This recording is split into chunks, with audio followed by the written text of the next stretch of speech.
The purpose of a fire alarm is to alert the occupants to evacuate and notify the fire department to respond. The earliest American fire alarms were rattle watchers established in 1659 in New York. The fire alarm telegraph was introduced in 1851 in Boston, and the first electric fire sensor was a thermostat invented in 1863. 10 years later, the thermostat was endorsed by the National Board of Fire Underwriters as a fire detector, and it became the forerunner of the modern heat detector. These heat-sensing devices were extensively used through the late 1800s for property protection. Modern fire alarm systems have evolved throughout the 19th and 20th centuries to provide early warning and notification. Now, fire alarm systems manage building systems and institute other life safety actions. They can manage smoke movement in a building, close doors, give voice direction, allow firefighters to communicate, and provide mass notifications, and institute many other actions to improve life safety. Learning objective number 1. Describe how fire detectors/alarms operate by identifying the signatures of a fire. Fire, heat, and smoke detectors monitor the signatures of fire with electronic sensors that react to the environmental conditions characteristics of fire. But they may also detect signatures characteristics of some non-fire events. The environmental signatures that detectors monitor include flames, heat, smoke, or gas. However, these same signatures that may indicate a possible fire can also be caused by other environmental occurrences such as steam from a shower, gas effluent from a stove, or heat from a supply dampener. The placement, selection, and type of fire alarm detector must be based on the most likely fire signatures that can occur in the building and must take into account any environmental conditions that may cause false alarms. Good system design takes into account the type of fuel in the building and the most likely fire signature that fuel will produce. In a flammable liquid storage room, fire will likely produce high heat and flame very quickly. Therefore, heat or flame detection may be more appropriate than the installation of a smoke detector. Fire signatures may vary by space and fuels within a building, and the inspector should examine each area of the building and determine if the fire detector is correct for the signature that is produced by the likely fuel. This will avoid false or delayed alarms. Learning objective number 2. List the general causes of false fire alarms. False alarms can result from unintentional actuation like smoke from cooking, equipment malfunctions like a wire shorted by a rodent, or malicious and deliberate intent. The consequences also vary widely. 45% of false alarms are unintentional. 32% are caused by the system or equipment malfunctions. Major causes of most false alarms are smoking, dust, humidity, defective equipment, and high air velocities in the detection area. Other causes include steam, construction, cooking fumes, and water intrusion into the alarm system itself. The inspector should identify incorrect applications of detection equipment through regular testing and certification of the fire alarm system. They should write notices of violations and orders to correct fire alarm problems before the false alarm frequency negates the effectiveness of the fire alarm in evacuating the occupants from the building. 8% of false alarms are deliberate. Fire departments nationwide respond to 45 false alarms for every 10 structure calls. When there are numerous false alarms in a building, the occupants normally disregard the signal as just another false alarm. This eventually leads to evacuation delays and the possibility of occupants becoming trapped in a real fire. False alarms may increase response time for volunteer firefighters at buildings with high false alarm rate. Many career departments have reduced initial responses to alarm system activation as a result of excessive false alarms. Good fire inspection practices can reduce false alarms. Learning objective number 3. Compare the types and modes of operation of heat and smoke and other special fire detectors. Alarms are usually initiated by 2 different categories of detectors, heat and smoke. Each category has several different methods or system designs used to detect heat or smoke. There are also different types of special use or application detectors. There are 4 types of heat detectors currently in use. Fixed temperature detectors use a simple fusible link that melts at a specific temperature, usually 135 degrees Fahrenheit. The link releases a spring-loaded electrical contact and sends the alarm to the fire alarm control panel. The fixed temperature heat detectors are non-restorable and should be inspected annually and replaced at 15 years of service life. A rate of rise detector senses rapid change of air temperature, usually 12 to 15 degrees Fahrenheit over 60 seconds. They're usually combined with a fixed temperature element and can be tested annually with a hairdryer, heat gun, or a manufacturer's testing apparatus. There are two air chambers separated by a rubber diaphragm when one air chamber is sealed and the other has an air vent to the atmosphere. As the surface of the detector is heated, the air in the sealed space expands, forcing the air on the other side of the diaphragm out of the vent. This air expansion closes an electrical contact, initiating the alarm. Rate compensation heat detectors use difference in expansion and contraction of dissimilar metals to activate a signal. It looks like an aluminum tube and is often used in kitchen fire suppression systems, operating at a fixed temperature point without any thermal lag. Thermal lag is the time necessary for the heated air to get a fusible link to its melting point. Rate compensation heat detectors operate in a temperature range of 135 to 194 degrees Fahrenheit and are generally listed for 2,500 square foot spacing. Line heat detectors are often used to protect electrical cable trays, flammable liquid storage tanks, or other specialized equipment. They are heat-sensitive cables that are twisted together with an outer sensitive wrapping, and if a fire occurs, the heat-sensitive wrapping melts, causing a direct wire short where the two twisted internal copper wires connect and initiate an alarm signal. Smoke detectors work on several different principles: obscuration of light, scattering of light, ionization of air, and sampling of air for particulate matter. The photoelectric smoke detector has a photocell receptor that detects a fire by light scattering, increasing the energy to the photocell, or reduction in light by the smoke obscuration. Light is reflected off the gray smoke into the photoreceptor to initiate an alarm. These detect smoldering fires more quickly than flaming fires and are less prone to false alarms than the ionization type detectors. However, these need to have good insect screens, because inside the detector is a light-emitting diode, an LED, and a photoreceptor cell. This LED and the photocell are located 90 degrees from each other so that the light beam cannot hit the photocell receptor until the smoke scatters the light onto the receptor at a certain intensity, and then the fire alarm triggers. Ionization smoke detectors use a radioactive source to ionize air in the measuring chamber, which allows electric current to flow between the air between two electrode plates. When smoke or other molecular gases enter the ionization chamber, the air's ability to ionize is reduced, and at a given point, the reduction in current initiates a fire alarm. Dual ionization chambers units help reduce environmental false alarms because the second chamber is not open to the atmosphere. If humid air enters it, it is compared to the other, and if they are the same, the alarm is canceled out. Ionization detectors are the most prevalent because of the low cost. Specialized detectors are used in specialized applications. The beam photoelectric detectors work on the light obscuration principle and is used in large open spaces and atriums. A light beam projected across the space to a receiver or a reflector is obscured when smoke triggers the alarm. The beam detector can cover an area of approximately 15 feet wide by 16 feet in length with a single beam detection unit, consisting either of a beam transmitter and a beam receiver, or a single beam transmitter receiver that uses a reflector on the opposite side of the area being protected.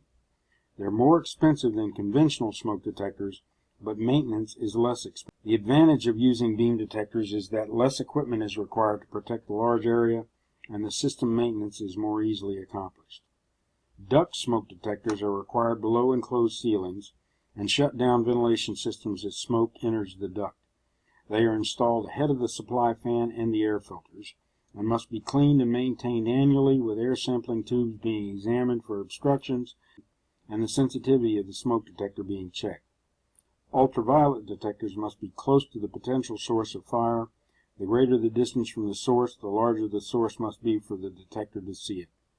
They detect the spectral signature of the flame and can detect flame radiation very quickly. They're used in industrial applications, usually connected to a fire suppression system, and must be close to the expected fire problem. The maximum effective distance for UV detectors is about 30 feet. UV detectors are often used to protect single pieces of equipment. Infrared detectors use higher wavelengths above visible light and are used in areas storing high amounts of flammable liquids. They are often used in aircraft hangars. Early versions would sometimes generate false alarms from sunlight. The newer models can discriminate and filter out sunlight as well as other environmental conditions like welding. They are very effective in detecting non-carbon-based fires like hydrogen or alcohol. The very early smoke detector aspirator, VESDA, operate by drawing air samples from the space and passing them through a laser to detect products of combustion. They are used in high-end protection of sensitive electronic equipment. Learning objective number 4. Recall the main components of an automatic fire alarm system.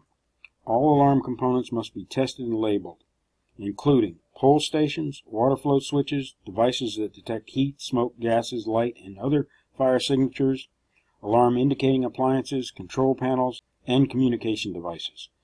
Note that commercial fire alarm systems must detect and alert occupants, activate upon suppression system operation, and may interface with other equipment. Fire alarm systems may be power limited, meaning 12 to 24 volts, or non-power limited, which is 120 volts AC. Small systems are usually non-power limited. Larger systems are power limited. Certification and testing labels on fire detection devices ensure proper performance and testing under the Fire Alarm Standard, NFPA 72, National Fire Alarm and Signaling Code. Automatic fire detection systems provide 5 functions. 1. They provide notification of emergency or non-emergency supervisory signals, both on premises and off premises. 2. They alert affected occupants in the building. 3. They notify the fire department. 4. They control other life safety functions. 5. They monitor the system for off, normal, or trouble conditions. The system is comprised of a fire alarm control panel, fire alarm initiating device circuits, fire alarm indicating appliance circuits, and primary and secondary power supply circuits. The fire alarm control panel controls all the functions of the fire alarm system and should comply with UL 824 for the appropriate type of communication services. The fire alarm control panel must be UL listed. Local alarms are not transmitted to the local fire department. Occupants must call 911. All fire alarms are required to be local, but they may also transmit. They may transmit to an auxiliary alarm system which complies with the local alarm and connects the alarm with a municipal street box, which transmits the alarm to the fire department. An auxiliary alarm system activates the municipal street box that is closest to the protected property to summon the fire department. However, these are disappearing as street boxes disappear. The remote station alarm system complies with the local alarm and connects to the municipal dispatch center or a private monitoring center for remote stations. It retransmits alarms to the fire department. Remote station alarm systems are a municipal police or fire department dispatch center that monitors fire alarms, but may also be a private monitoring center providing alarm service that is constantly staffed by trained personnel. It is the most common type of fire alarm system monitoring. Proprietary protection signaling systems comply with a local fire alarm and communicate with a monitoring center owned by a building owner. It retransmits alarms to the fire department. The proprietary fire alarm systems are used by many large companies and many large mercantile chains, allowing the owner to monitor events at all their facilities by geographic regions or nationwide. Many are on-site or remote and must meet all the requirements of NFPA 72 for staffing by trained personnel and the retransmission and recording of fire alarms. A central station signaling system complies with a local alarm and reports to a UL-listed central station. The central station must provide maintenance contract and runner services. The central station retransmits alarms to the fire department and must have an effective system management for monitoring of all signals from the protected premises. The signals must be retransmitted to the local fire department, and a written record of all alarm activities must be maintained. Under NFPA 72, National Fire Alarm and Signaling Code, an alarm initiating device is considered any device attached to a fire alarm control panel that either automatically or manually activates an alarm signal. These include smoke detectors, heat and flame detectors, water flow switches, and manual fire pull stations. Each responds to a particular signature and must be installed in areas where fire load indicates a risk, and the device will initiate alarm during a fire. Alarm indicating appliances may be audible bells, speakers, chimes, or horns, and visual strobe lights.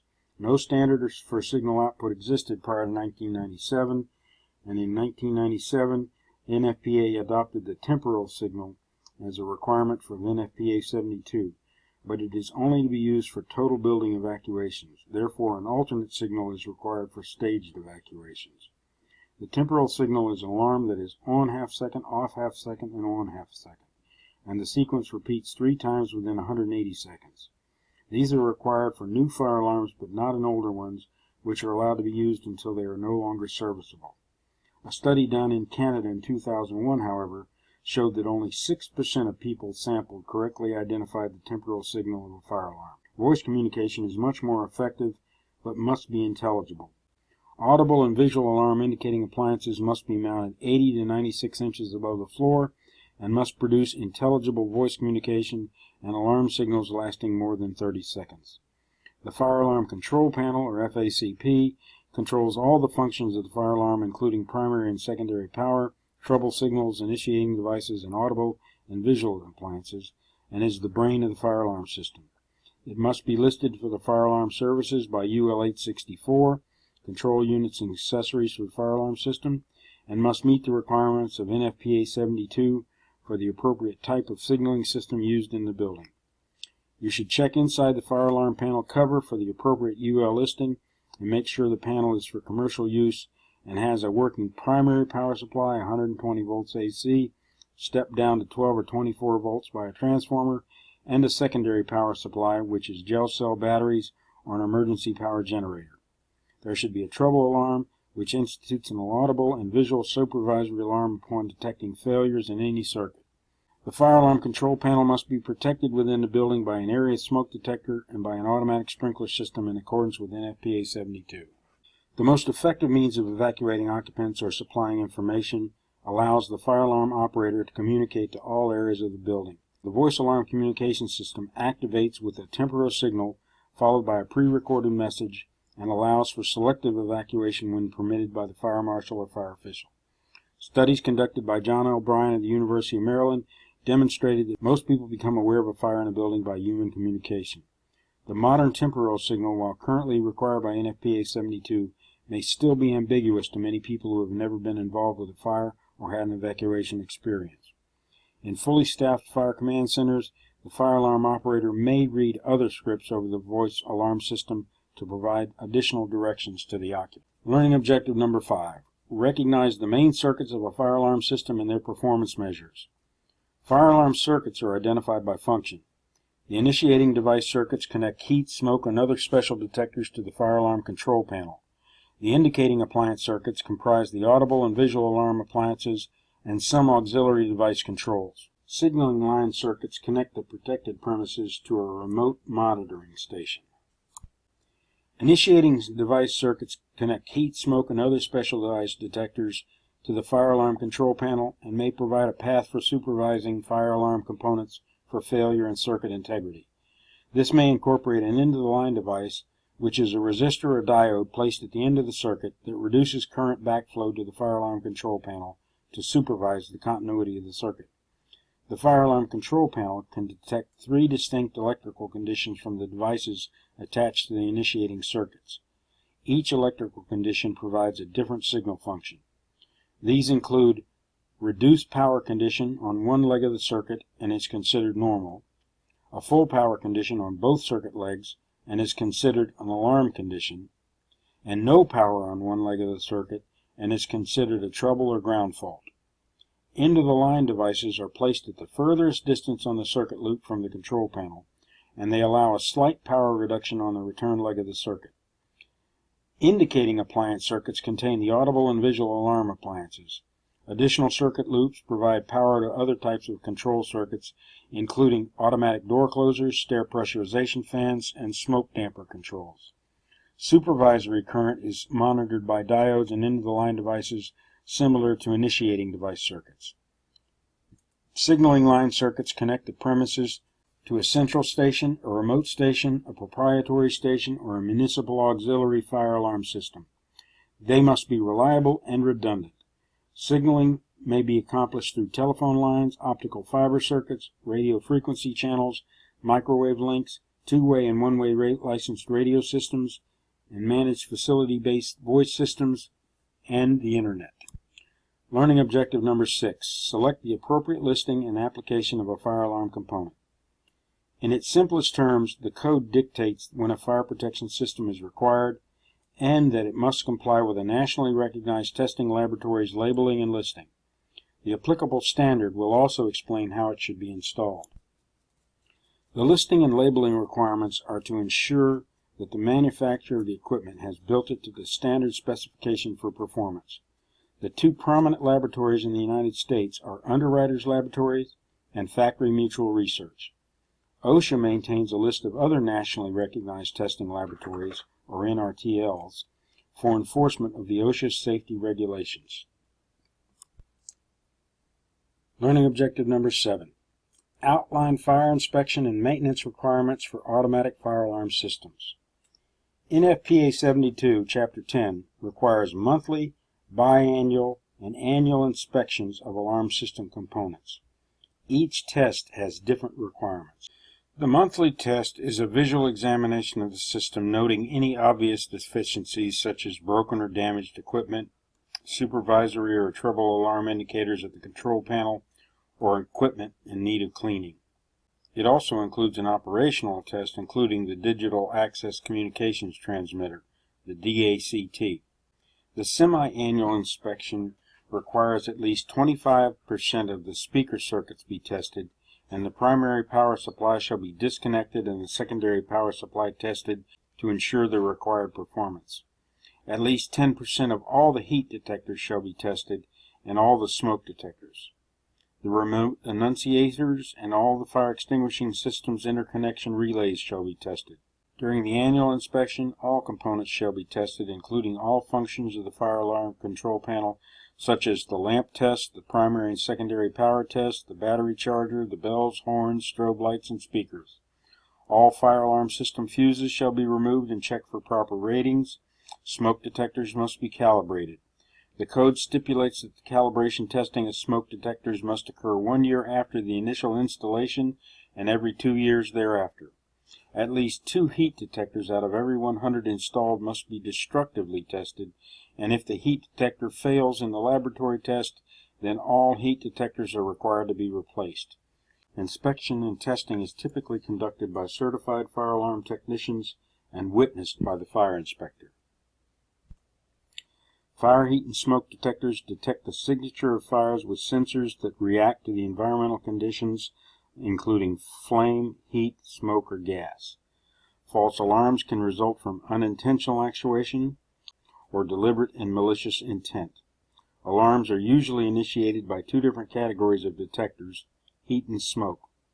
Heat detectors include fixed temperature, which use a simple fusible link, rate of rise sensors, which monitor the rapid increase in air temperature, rate compensation heat detectors, which use a difference in expansion and contraction of dissimilar metals, and line heat detectors, which are made of 2 wires with a heat-sensitive outer wrapping, and if a fire occurs, the heat-sensitive wrapping melts, causing a direct wire short. Smoke detectors work on several different principles: obscuration of light, scattering of light, ionization of air, or sampling of air for particular matter. Fire alarm system components include pull stations, water flow switches, devices that detect heat, smoke, gas, light, and other fire signatures, alarm indicating appliances, control panel, and communication devices. Fire alarm circuits are identified by function. Initiating device circuits connect heat, smoke, and other special detectors to the fire alarm control panel. Indicating appliance circuits comprise the audible and visual alarm appliances and some auxiliary device controls. Signaling line circuits connect the unprotected premises to a central monitoring station. And code dictates when a fire protection system or device is to be installed and how it must meet nationally recognized testing, labeling, and listing. NFPA 72, Chapter 10 requires monthly, biannual, and annual inspections of the alarm system components.